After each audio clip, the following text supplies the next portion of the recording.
Kasunod ng nakaraang kabanata, matapos marinig ang mungkahi ni Kinnan, itinaas ni Blood Eye ang kanyang hinlalaki bilang papuri. Napakagaling ng paraang ito. Habang si Xiu Shenliang naman ay napabuntong hininga, napakatuso ng pamamaraan, habang iniisip, mabuti na lang at hindi ko kaaway si Kinnan ngayon. Inilagay ni Kinnan ang kanyang kamay sa kanyang kaliwang mata at ginamit ang kanyang T-God of War's left eye. Agad niyang natuklasan ang kahinaan sa pormasyon ng mga immortal na monarka. Minarkahan ni Kinnan ang mga posisyon sa pormasyon at sinabi sa kanyang mga kasama, atakihin ninyo ang 3 lugar na iyan. Agad na sumang-ayon ang grupo ng demonyong monarka ng 8 ilaw, sige. Habang si Mongheng Yuanji ay nagsimula ng umatake at nagsabing, panoorin ninyo kami. Sunod-sunod ngang inatake ng grupo ang mga lugar na minarkahan ni Kinnan. Nang makita ni immortal na monarkang Jiangju na nasira ang kanyang pormasyon, agad siyang sumigaw, mga walang hiya. Mga bastardo! Sa sandaling ito, ang mga halimaw ng sumpa ng dugo ng 10 mangkukulam ay lumabas din mula sa butas ng pormasyon. Nahirapan si immortal na monarkang Jiangju na umiwas sa kaliwat kanan. Habang lumalaban, inisip niya, Kinnan, hintayin mong matapos ito, tignan natin kung paano kita paparusahan. Pagkatapos, tinipo ni immortal na monarkang Jiangju ang kanyang immortal na enerhiya sa kanyang palad, na lumikha ng isang daloy ng kidlat. Nang makita ito ni Kinnan, agad siyang nagtaka, magsisimula na siyang gumamit ng kagamitang dao, ha? Kaya't iniunat niya ang kanyang kamay at ang sabling pambasak langit ay agad na lumitaw. Nang makita ang paglaho ni Kinnan, nagulat si Blood Eye at nagtanong, Kinnan, ano ang binabalak mo?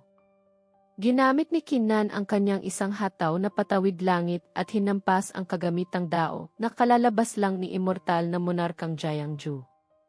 Agad na nawala ng bisa ang kagamitang dao nito. Nagalit si Jiangju at sumigaw, Kinnan, dahil ikaw na mismo ang nagpahamak sa sarili mo, huwag mo akong sisisihin sa pagiging walang awa. Pagkasabi nito, galit siyang sumugod kay Kinnan at sumigaw, tanggapin mo to. Bago pa man makatira si immortal na monarkang Jiangju, naglaho na si Kinnan. Muli niyang ginamit ang isang hataw na patawid langit para basagin ang espada ni immortal na monarkang Zhugang. Natakot si immortal na monarkang Zhugang at sumigaw, Kinnan. Galit namang sumigaw si Du Yuehe, napakalupit ng batang ito. Gusto niyang sirain ang ating mga kagamitang dao para pahinain ang ating lakas pandigma. Nang makita ng demonyong monarka ng 8 ilaw ang ginawa ni Kinnan, napasigaw siya, ang galing niyan. Biglang lumitaw si Kinnan sa tabi niya na ikinagulat nito. Sinabi ni Kinnan, sa ganitong paraan, mas tatagal ang pakikipaglaban nila sa mga kakaibang hayop. Masayang sinabi ni Mongheng Yuanjai, kapatid na Daoist Kinnan, tunay kang ang isang huwaran para sa akin. Si Ming Wang, mula sa loob ng kalderong tagahilom ng langit, ay inilabas ang kanyang ulo at kinausap si Kinnan, Kinnan, tapos ka na bang maglaro? Kung tapos na, huwag ka nang magbagal. Ang kapangyarihan ng sumpa ng dugo ng 10 mangkukulam ngayon ay hindi na kasing lakas ng dati. Di magtatagal, malilipol din sila ng mga henyong ito. Kaya dapat samantalahin natin ang pagkakataong ito para bumalik sa loob ng bangin. Nainis si Xiu Shenliang at nagtanong, hindi naging madali ang pagtakas natin. Bakit kailangan nating bumalik? Hindi ba't pagpapahamak lang iyon sa sarili? Sumagot si Ming Wang, huwag ninyong kalimutan, sa pamamagitan ng pag-akyat sa hagdanan ng pag-akyat sa pagka-immortal, makakapasok tayo sa pinakamalalim na bahagi ng sinaunang labing ito. Nakamot ni Kinnan ang kanyang ulo at napatawa ng pilit, hahaha, muntik ko na talagang makalimutan. Pagkatapos, sinabi niya sa kanyang mga kasama, 4 na kapatid na Daoist, babalik ako ngayon sa kailaliman ng mga labi. Gusto niyo bang sumama sa akin? Lahat sila ay siyempreng sumang-ayon. Siyempre, sasama kami. Isa itong napakagandang pagkakataon. At habang abala ang grupo ni immortal na monarkang Jiangju sa pakikipaglaban sa mga halimaw, ang 5 kasama ay agad na pumasok pabalik sa lihim na lugar. Nagulat si immortal na monarkang Jiangju at sumigaw, umasok sila ulit. Nag-aalalang sumigaw si immortal na monarkang Guking, hindi maganda ito. Sa loob ng mga labi, wala na ang sumpa ng dugo ng 10 mangkukulam. Ngayong pumasok sila, wala nang panganib na haharapin nila. Madali nilang makukuha ang kahit anong gusto nila. Habang lumalaban sa isang halimaw, sinabi ni immortal na monarkang Zhugang, ang sumpa ng dugo ay pumapansin lamang sa mga may mataas na cultivation. Kung nakapasok ang grupo ni Kinnan, kaya rin ni Zhu Zihuang. Pagkatapos ay nag-utos siya sa iba pa, pumasok na kayo ngayon sa lagusan. Kailangan niyong mag-ingat. Agad na sumunod ang grupo ni Zhu Zihuang. Sige po. Pagkatapos, pinangunahan ni Zhu Zihuang ang grupo papasok. Tayo na. Sa loob ng lihim na lugar, mukhang nag-aalala si Kinnan. Ang hagdanan ng pag-akyat sa pagka-immortal na ito ay hindi maaaring liparin ng direkta. Kailangan nating umakyat ng paisa-isang baitang. At nagpatuloy ang grupo sa pag-akyat sa hagdanan. Hindi nila alam kung gaano nakatagal ang lumipas. Habang naglalakad, pinunasan ni Xu Shenliang ang kanyang pawis at nagreklamo, hanggang kailan pa ba tayo akyat bago makarating sa dulo? Sa wakas, nakarating din sila sa isang sinaunang templo. Pagdating pa lang, sumigaw na ang demonyong monarka ng 8 ilaw. Ano ba naman tong sira-sirang templo na to? Bakit parang pinipigilan ang kapangyarihan ko? Mula sa loob ng kalderong tagahilom ng langit, sinabi rin ni Ming Wang, nararamdaman ko rin ang pagpigil. Nag-isip si Mongheng Yuanjai, ang templong ito posible kayang ito ang sinaunang templo ng Balong, ang nangunguna sa 8 sinaunang templo. Nagulat si Kinnan at nagtanong, 8 sinaunang templo. Ano iyon? Ipinaliwanag ni Mongheng Yuanjai, ang 8 sinaunang templo ay isinilang mula sa langit at lupa. Lalo na itong sinaunang templo ng Balong, sinasabing malapit na nitong malampasan ang antas ng isang kagamitang dao. Nainis ang demonyong monarka ng 8 ilaw at sinabi, sayang ang buong araw na pagod natin, isa lang palang kayamanan ng Budismo. Nakakabagot. Sinabi ni Kinnan, ano man yan, pumasok muna tayo at tingnan. Dire-diretsong pumasok si Kinnan sa loob ng malaking bulwagan. Nakita niya ang isang batong bilog at sa likod nito ay maraming mga estatwang bato. Nag-aalalang nagtanong si Kinnan, ano ang nangyayari dito? Sumagot si Mongheng Yuanjai, mula pa noong unang panahon, ang Buddha at demonyo ay magkalaban. Itong patak ng dugo ng demonyo ay ginamit pa ang sinaunang templo ng Balong para palakasin ang sarili. Naisip ng demonyong monarka ng 8 ilaw, ibig sabihin, ang antas ng patak ng dugong ito ay mas mataas pa kaysa sa sinaunang templo ng Balong, kaya kahit ang isang yaman ng Budismo ay kailangang yumukod dito. Hahaha, tawa ni Xu Shenliang. Hindi ako binigo ng kalangitan. Alam ko nang mayroong isang yaman ng landas ng demonyo rito. Sa sandaling iyon, itinuro ni Ming Wang ang isang sulok at sinabi sa grupo, tingnan ninyo roon. Napatingin ang grupo sa mga estatwa sa harapan. Agad itong nakilala ni Mongheng Yuanjai. Sumigaw siya, lintik. Ang 4 na kasamaan ng 10 sinaunang kasamaan. Sinabi rin ni Ming Wang, sila ang nasa pinakahulihan ng listahan. At base sa sitwasyon, mukhang ginawa silang estatwa habang buhay pa at inilagay dito. Medyo nag-alala si Kinnan at naisip, ang gawing estatwa ang 4 na sinaunang kasamaan, anong klaseng kapangyarihan ito? Naiinis na sumigaw si Ming Wang, hindi ko sinabing tingnan ninyo ang 4 na sawing palad na iyan. Ang gusto kong tingnan ninyo ay kung yung 2 estatuang iyon ay ang mga estatwa ng mga sinaunang tao. Nang marinig ito, agad na nagulat ang demonyong monarka ng 8 ilaw at si Mongheng Yuanjai. Pagkatapos, hinawakan niya ang kanyang baba at nag-isip, ano? Ito ba ang mga estatwa ng mga sinaunang tao? Muling nagmukhang walang alam si Kinnan at nagtanong, ano ang mga estatwa ng mga sinaunang tao? Napailing na lang si Ming Wang sa kamangmangan nito. Ni ito hindi mo alam? At muling kinailangang ipaliwanag ni Ming Wang sa kanya. Ayon sa alamat, sa simula ng paglikha ng siyam na langit na lupain ng mga immortal, mayroon lamang 108 na nilalang. May mga tao at may mga halimaw sa kanila na tinawag ng mga sumunod na henerasyon bilang sinaunang tao. Dahil sa hindi malamang dahilan, lahat sila ay naging estatwa na nagkalat sa buong kalawakan. Bawat isang estatwa ng sinaunang tao ay nagtataglay ng napakalakas na kapangyarihan at may kaugnayan sa mga sinaunang sikreto. May nagsabi pa na kung sino man ang makakakolekta ng lahat ng estatwa ay magkakaroon ng kapangyarihang lumikha ng bagong mundo. Napabuntong hininga si Blood Eye, kung makakalikha nga ng bagong mundo, walang nakakaalam. Pero kung makokolekta ang lahat ng estatwa, siguradong isa itong napakalaking pagkakataon. Sumingit si Mongheng Yuanjie, tunay ngang mga estatwa ng mga sinaunang tao. Sa aming sinaunang templo ng Bodhi, nagkaroon kami dati ng isang estatwa, pero nawala ito sa hindi malamang dahilan. Dagdag pa ng demonyong monarka ng 8 ilaw, hindi lang mga estatwa ng mga sinaunang tao ang narito. Nariyan din ang kalamidad ng buhay at kamatayan, ang pangalawang pinakamahalagang yaman ng sektang Illusory Immortal Dao na nawala mahigit 1,000 taon na ang nakalipas.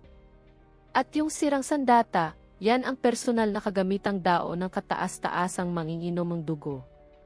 Napakaraming yaman dito, sinong makapangyarihang nilalang ang may gawa ng lahat ng ito?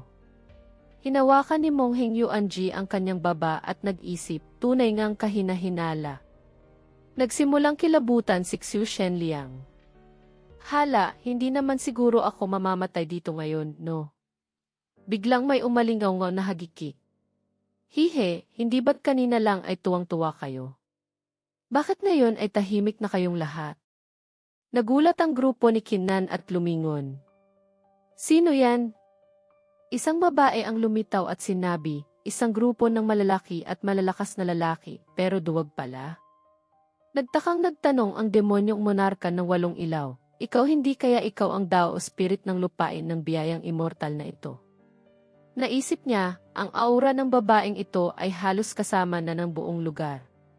Sumagot ang babae, may mata ka rin palang demonyo ka. Tama, ako nga ang Dao o spirit ng lugar na ito, Siling Lanlan. Sabay na napasigaw ang demonyong monarka ng 8 ilaw at si Mongheng Yuanjie, totoo ngang isang Dao o spirit. Sumigaw si Mingwang, napakahiwaga ng lugar na ito. Nakabuo pa talaga ng isang Dao spirit. Nagulat si Kinnan at nagtanong, bihira lang ba ang isang Dao spirit ng lupain ng biyayang immortal? Muling kinailangang magpaliwanag si Mingwang. Bata, may alam ka ba talaga? Sasabihin ko sa'yo, sa buong 9 na langit na lupain ng mga immortal, ang mga lupaing nakakabuo ng Dao spirit ay mabibilang lang sa 1 o 2. Kapag ang isang lupain ay may Dao spirit, kaya na nitong mag-cultivate ng mag-isa at sumipsip ng enerhiya ng langit at lupa. Hindi lang nito hindi ubusin ang mga yaman, bagkus ay lalo pa itong lalakas. Naintindihan na rin ni Kinnan. Ah, ganoon pala. Pagkatapos ay tinitigan niya Siling Lanlan ng may pag-iimbot, iniisip, kung mapapasunod ko ang Dao spirit na ito na kilalanin ako bilang amo, hindi ba't magiging akin ang buong lugar na ito?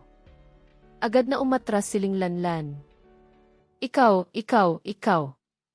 Anong klaseng tingin yan? Sinasabi ko sa'yo, ano man ang binabalak mo, kalimutan mo na iyan habang maaga pa. Napakamot na lang sa ulo si Kinnan. Saan naman napunta ang isip ng batang ito? Muling nagsalita ang demonyong monarka ng 8 ilaw, Ling Lanlan, dahil ikaw ang Dao spirit ng lugar na ito, siguradong alam mo ang mga sikreto rito. Maaari mo bang sabihin sa amin? Huwag kang mag-alala, siguradong hindi ka namin pababayaan. Sumagot si Ling Lanlan, nananaginip ka ba ng gising? Kung sikreto nga, bakit ko naman sasabihin sa inyo? Pagkatapos ay ngumiti siya ng may katusuhan. Pero, maaari akong makipagtulungan sa inyo. Alam kong gusto ninyo ang mga yamang ito, pero sasabihin ko sa inyo, ang pilit na pagkuha sa mga ito ay hahantong lang sa kamatayan. Subukan ninyong kausapin ang mga yaman, baka sakaling magustuhan nila kayo at piliin kayo. Naisip ni Kinnan, hindi kaya kami niloloko ng batang ito.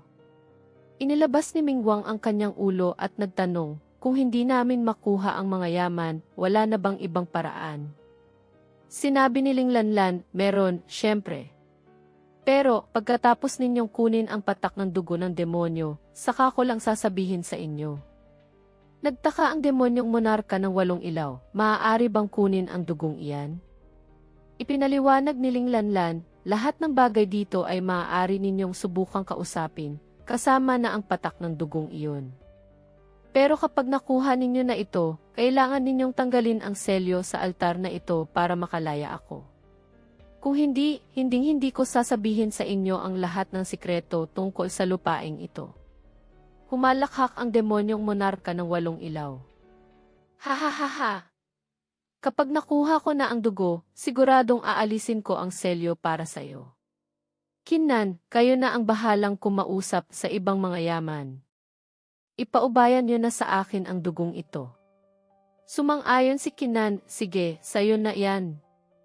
Naisip niya, base sa sinabi ng batang ito at sa sitwasyon dito, ang posisyon ng patak ng dugo sa sinaunang templo ng Balung ay parang isang pinuno. Kung makuha natin ang dugo, kahit hindi natin makuha ang ibang yaman, maaari nating gamitin ang dugo para pilitin silang sumunod sa atin. Sumingit si Mingwang, kung kailangan ninyo ng tulong, sabihin nyo lang. Sinabi ni Monghing Yuanjay, kapatid na Daoist na 8 ilaw, bilib ako sa iyo. Mayabang na sumagot ang demonyong monarka ng 8 ilaw, huwag kayong mag-alala. Pagkatapos kong magtagumpay, hindi ko kayo pababayaan. Nakikipag-ugnayan ang demonyong monarka ng 8 ilaw sa esensya ng dugo, at ang espiritual na enerhiya sa kanyang katawan ay patuloy na lumalakas. Nagbigkas si Monghing Yuanjay ng isang dasal, Amitabha Badha. Mula sa loob ng kalderong tagahilom ng langit, pinaalalahanan ni Mingwang si Kinnan, ipasok mo muna ang kaldero sa loob ng mga estatwa ng mga sinaunang tao. Sa sandaling iyon, may mga taong pumasok mula sa labas. Ang dami palang sirang kagamitang dao dito, ha, sabi ng grupo ni Zilay na kararating lang. Yung 4 na estatwang iyon, ang 4 na kasamaan ba yan? Tingnan ninyo. Sa altar, may isang patak ng dugo ng demonyo. At ang babae sa altar, hindi kaya siya ang dao spirit ng lugar na ito? Walang bahalang sumagot si Linglanlan, ano ang nakakagulat dyan? Sasabihin ko sa inyo, kung sino man ang makakuha ng patak ng dugong ito, makikipagtulungan ako sa kanya, sasabihin ko sa kanya ang lahat ng sikreto ng lugar na ito, at tutulungan siyang makuha ang lahat ng pinakamataas na yaman. Nagsalita si Xiao Yu, kami ay mga demonyong cultivator, kaya hayaan ninyong kami ang kumuha ng dugo ng demonyo. Pigilan ninyo ang grupo ni Kinnan, at kung maaari, patayin ninyo sila. Sumagot si Jujay, ipaubayan nyo na sa amin mula sa sektang Bodhi na pamatay demonyo. Ang paglipol sa mga demonyo ang aming espesyalidad. Samantala, patuloy pa rin ang demonyong monarka ng 8 ilaw sa pakikipag-ugnayan sa dugo ng demonyo, at ang demonyong aura ay bumabalot sa kanya. Umupo na rin ang mga disipulo mula sa sektang Bodhi, at sinubukang agawin ang pakikipag-ugnayan sa dugo. Bigla, sumugod si Jujay dala ang isang gintong mangkok para atakihin ang demonyong monarka. Mamatay ka na, demonyo! Pagkatapos, ibinato niya ang mangkok diretso sa ulo nito. Isang tama lang nito ay tiyak na basag ang bungo at kamatayan ang resulta. Nang malapit na ang mangkok sa demonyong monarka, patuloy pa rin ito sa kanyang ginagawa. Ngunit sa huling sandali, sumugod si Kinnan at iwinasiwas ang sabling pambasak langit para salagin ang gintong mangkok. Itinaas ni Kinnan ang kanyang sable, itinuro ang mga kalaban at sinabi, gusto niyo siyang galawin? Kailangan niyo munang dumaan sa amin. Pagkatapos, pinaalalahanan ni Kinnan ang kasama, monarka, ipagpatuloy mo lang ang pakikipag-ugnayan sa dugo. Kami na ang bahala dito. Naisip ng demonyong monarka, sa ngayon, sila na lang ang maaari kong pagkatiwalaan. Sa kabilang banda, lumundag si Monghing Yuanji at nagsabi, nakababatang kapatid, huwag kang bastos. Ang kapatid na Daoist na walong ilaw ay mabuting kaibigan ng iyong nakakatandang kapatid. Umurong na kayo. Galit na sumigaw si Jujay, may mukha ka pa para tawagin ang sarili mo na aming nakakatandang kapatid.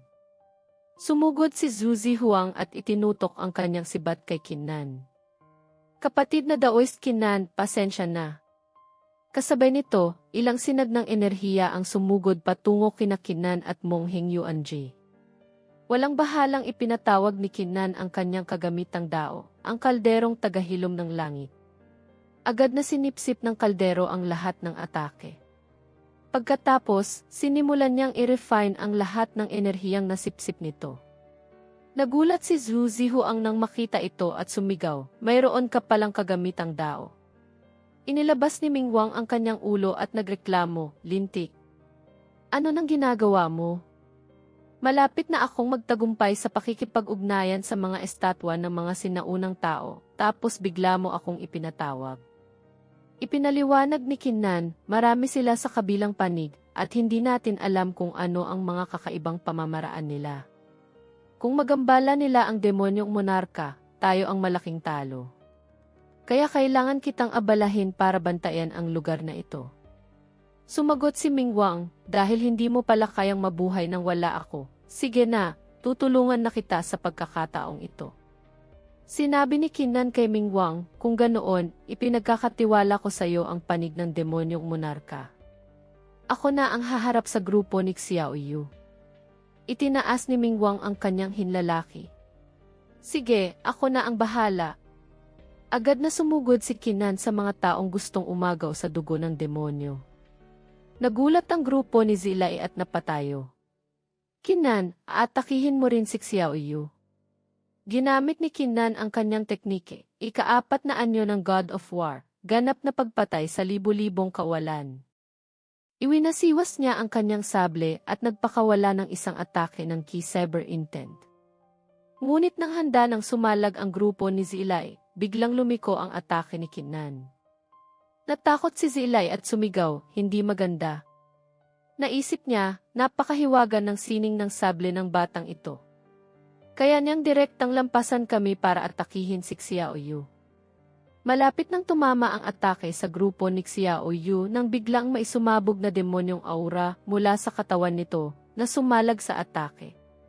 Naisip ni Kinnan, ito siguro ang kapangyarihang demonyo sa loob ng katawan ni Xiaoyu. Hindi ko akalaing kaya nitong protektahan ang amo nito ng kusa. Muling iwinasiwas ni Kinnan ang kanyang sable ng ilang beses. Kung hindi gumagana ang isik-eveg-tweet ni kay Xiaoyu, babaguhin ko ang paraan. At ang kanyang Ki Cyber Intent ay bumaling sa 3 kasama ni Zilay na nagpahirap sa kanila. Jujay, bumalik kayo at tumulong. Masyadong malakas si Kinnan. Kailangan nating gamitin ang lahat ng ating lakas para harapin siya. Huwag nating hayaang magambala niya si Xiaoyu. Si Jujay, na nakikipaglaban kay Mongheng Yuanji, ay sumang-ayon, sige. Pagkatapos, sumugod siya para atakihin si Kinnan. Mamatay ka na, Kinnan. Sumagot si Kinnan, dumating ka rin para harapin ako. Tamang-tama. Habang pinapanood ang laban mula sa itaas, naisip ni Ling Lanlan, hindi ko akalain na ganito kalakas ang cultivation ng batang ito. Kung matagumpay akong makalaya sa selyong ito, maaari kong pag-isipang isama siya sa lugar na iyon. Sa sandaling iyon, biglang sumabog ang demonyong aura mula sa dugo ng demonyo sa ibabaw ng altar. Nagulat si Kinnan at sumigaw, nag-react na ang dugo ng demonyo. Napansin din ni Jujay, mukhang nagiging epektibo na ang pakikipag-ugnayan nilang dalawa. Sa puntong ito, inilabas ni Mingwang ang kanyang ulo mula sa kaldero at sinabi, Kinnan, Monghe, huwag na kayong tumunganga dyan. Ibigay ninyo ang lahat ng inyong immortal na enerhiya sa kaldero para pasabugin ko na lang ang mga batang yan. Sabay na sumagot sina Kinnan at Mongheng Yuanji, sige. At sabay nilang ipinasa ang kanilang enerhiya sa loob ng kalderong tagahilom ng langit. Isang pulang-pulang mata ang lumitaw sa loob ng kaldero, at isang dugong liwanag ang nagsimulang kumalat. Natakot si Zilay at sumigaw, patay. Mga kapatid, ilabas na ninyo ang lahat ng alas ninyo. Kailangan lang nating tumagal ng 100 hininga, at sa oras na iyon, siguradong magtatagumpay ang grupo ni Xiaoyu. Ngunit bago pa niya matapos ang kanyang sasabihin, isang kakaibang pangyayari ang naganap sa dugo ng demonyo. Nagulat si Kinan at nagtanong, ano nang nangyayari?